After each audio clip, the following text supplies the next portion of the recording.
एक चीज है, उसे कभी मत करो, या तो किसी के सामने या चोरी चोरी। वो क्या? पाप। पाप कभी मत करो, चोरी से भी या किसी के सामने। क्यों? भगवान बुद्ध जी बताते हैं क्या? नाहं भिक्खवे संचेतनिकानां कम्मानां कथानां उपचितानां अपपटि संविदित्वा व्यंति भावं वदामि। इसका अर्थ भगवान बोलते हैं कि भिक्षुओं, जानबूझकर किया हुआ कोई भी कर्म बिना फल दिए समाप्त नहीं होता। इसका मतलब इस जीवन में जानबूझ करके हम आप सभी लोग जो कुछ भी कर्म करते हैं, चाहे शरीर से, चाहे वाणी से, चाहे मन से, चाहे अच्छा चाहे बुरा, बिना फल दिए समाप्त नहीं होता।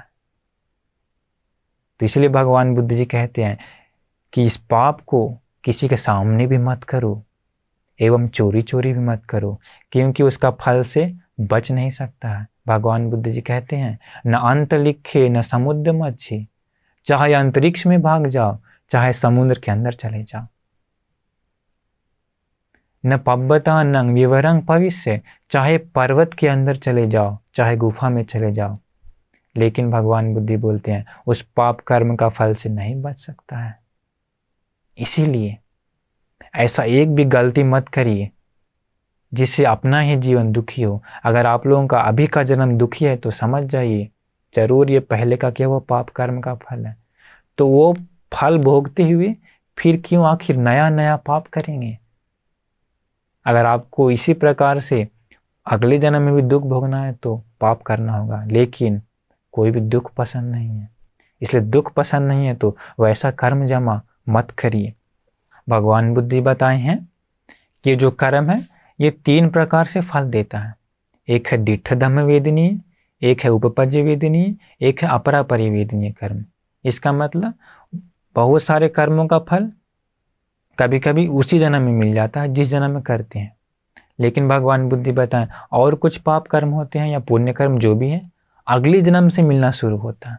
अधिकतर क्या होता है ना, जो पुण्य और पाप होता है अधिकतर अगले जन्म से ही शुरू होता है, मरने के बाद से ही शुरू होता है। नहीं तो अगर इसी जन्म से मिलना शुरू हो गया तो कोई पाप नहीं करेगा, दुख मिलना शुरू हो गया तो।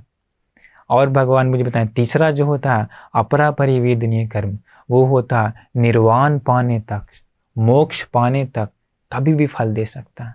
इसी दासी को मिला, अंतिम जन्म में भी फल मिला उसको, वो व्यभिचार किया हुआ का फल। तो देखिए कितना खतरनाक है कर्म।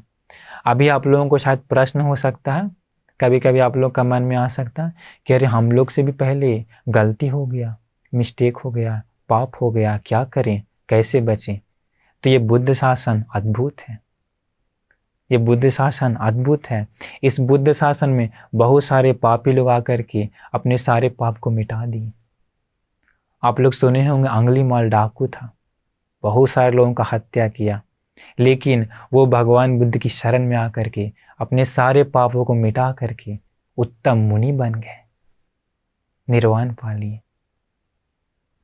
भगवान बुद्ध जी के समय एक सिरिमा नाम की वैश्या थी जिसका काम था वैश्या का, लेकिन जिस दिन उसे ज्ञान सुना, जिस दिन वो समझ गई कि अरे ये गलती है, भगवान बुद्ध का धर्म सुने, उसी दिन वो सारे गलतियों को छोड़ करके, उन सारे धंधों को छोड़ करके भगवान बुद्ध की रास्ता पर आकर के आर्य अष्टांग मार्ग पर चल करके अपना उद्धार कर ली। तो इसलिए कभी कभी आपको अपना पुराना गलती याद आ सकता है, तो इसलिए आज से ही आप संकल्प ले लीजिए, कसम ले लीजिए कि आज से हम हत्या नहीं करेंगे, चोरी नहीं करेंगे, व्यभिचार नहीं करेंगे, अपना पत्नी से खुश रहेंगे, झूठ नहीं बोलेंगे, नशा नहीं करेंगे। आज से हम पंचशील पालन करेंगे और आज से ही आप त्रिशरण में चले जाइए, क्योंकि ये त्रिशरण अद्भुत नौका है, अद्भुत नौका है जो भवसागर को पार चलाती है, पार चलाती है। आज से ही आप लोग पंचशील को पालन करना शुरू कर दीजिए। पहले किया हुआ गलती को भूल जाइए, जो हो गया सो हो गया। लेकिन अगर आज से आप सही रास्ते पर आ जाते हैं, तो पुण्य के रास्ते पर आ जाते हैं, तो आप अपने पुण्य कर्मों से, अपने कुशल कर्मों से उन पापों को ढक सकते हैं, उन पापों को मिटा सकते हैं। और भगवान बुद्ध जी बताएं विशेष रूप से मैत्री साधना के बारे में। आप शील पालन करते हुए, ध्यान साधना करते हुए आप मैत्री साधना कीजिए। मैत्री साधना से भगवान बुद्ध जी बताते हैं बहुत सारे पाप कर्मों को ढक सकते हैं। मैत्री साधना से हम पहले भी मैत्री साधना के बारे में बताए हैं, वो करिए, आपका बहुत ही कल्याण होगा, आपका मंगल ही होगा। तो इसलिए उन पुराने आदतों को छोड़ करके आज से आप सही रास्ते पर आ जाइए।